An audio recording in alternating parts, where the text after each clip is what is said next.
आज ही Doubtnut app download करें। Doubtnut पर होगा अब आपके सभी मैथ्स, केमिस्ट्री, फिजिक्स और बायोलॉजी डाउट्स का सफाया। बस अपने क्वेश्चन की फोटो खींचो, उसे क्रॉप करो और तुरंत वीडियो सोल्यूशन पाओ। Download now. हेलो बच्चों, तो हमें प्रश्न दिया गया है। दिए गए चित्र में त्रिभुज एबीसी के आधार बीसी के समांतर रेखाखंड PQ खींचा गया है। यदि PQ तथा BC का अनुपात 1:3 है तो AP और PB का अनुपात हमें ज्ञात करना है। ठीक है, तो बच्चों देखो यहाँ पर चित्र में त्रिभुज ABC में बच्चों देखो PQ समांतर है BC के। ठीक है, तो यहाँ पर हम लिखेंगे क्योंकि त्रिभुज ABC में PQ समांतर है किसके, BC के। तो यहाँ से हम क्या कह सकते हैं, तो देखो यहाँ पर कोण P बराबर होगा कोण B के। ठीक है, तो कोण P बराबर है कोण B के। क्यों, तो ये संगत कोण है। ठीक है, संगत कोण। इसी प्रकार बच्चों देखो यहाँ पर कोण Q बराबर होगा कोण C के। तो यहाँ पर हम लिखेंगे कोण Q बराबर है कोण C के। ये भी क्या होंगे, संगत कोण। ठीक है, संगत कोण। बच्चों देखो इसे हम समीकरण 1, इसे हम समीकरण 2 देते हैं। अब बच्चों देखो यहाँ पर त्रिभुज APQ, त्रिभुज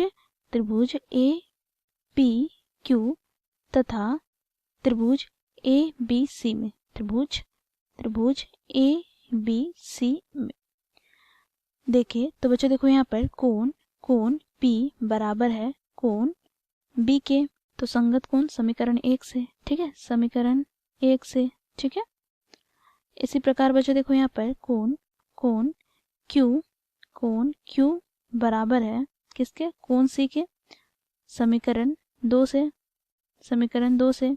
संगत कोण है। ठीक है, साथ ही बच्चों देखो यहाँ पर इन दोनों त्रिभुजों में हम देखें तो कोण A दोनों ही त्रिभुज में उपस्थित है। ठीक है, तो यहाँ पर कोण A बराबर कोण A अर्थात ये क्या होगा, उभयनिष्ठ कोण। ठीक है, उभयनिष्ठ कोण।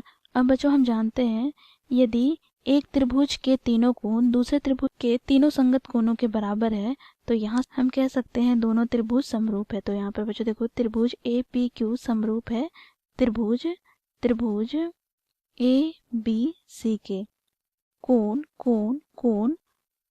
कसौटी से। ठीक है, तो बच्चों देखो यहाँ से बच्चों देखो जब दो त्रिभुज समरूप होते हैं तो उनके संगत भुजाएं क्या होते हैं, अनुपात में क्या होते हैं, बराबर होते हैं। ठीक है, तो बच्चों देखो यहाँ पर AP किस संगत भुजा AB, तो AP अनुपात AB बराबर होगा किसके, तो बच्चों देखो यहाँ पर AQ अनुपात AC के। ठीक है, और ये बराबर हुआ किसके, तो बच्चों देखो ये होगा बराबर PQ अनुपात BC के। ठीक है, इसे हम समीकरण 1 दे देते हैं। अब बच्चों देखो प्रश्न में हमें दिया गया है PQ अनुपात BC, अर्थात यहाँ पर बच्चों देखो PQ, क्योंकि PQ अनुपात BC यही हमें क्या दिया गया है, तो यह हमें दिया गया है 1/3 के। तो यहाँ से हम क्या कह सकते हैं, देखो समीकरण 1 में मान रखते हैं तो हमें प्राप्त हो जाता है AP/AB बराबर 1/3। ठीक है, अब बच्चों देखो यहाँ से AP बटे में AB है तो AB को हम क्या लिख सकते हैं, तो देखो यहाँ पर AB को हम क्या लिख सकते हैं, तो AP प्लस BP। ठीक है, तो AP प्लस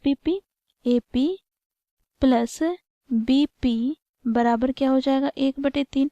बच्चों यहाँ से हम तिर्यक गुणा करेंगे तो यहाँ से हमें प्राप्त होगा 3 गुनी AP बराबर AP प्लस BP। ठीक है, AP प्लस BP, तो यहाँ से बच्चों देखो हमें प्राप्त हो जाएगा 3 गुनी AP माइनस AP बराबर BP। ठीक है, तो बच्चों देखो यहाँ पर 2 गुनी AP बराबर BP।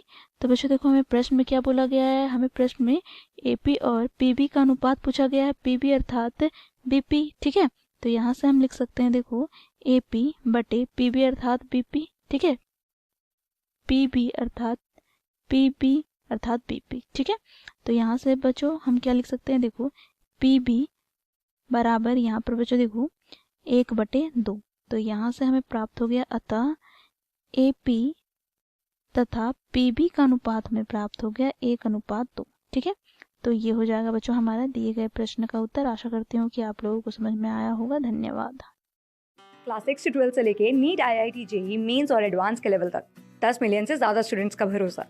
आज ही डाउनलोड करें डाउटनेट ऐप या व्हाट्सएप कीजिए अपने डाउट्स 8400 400 400 पर।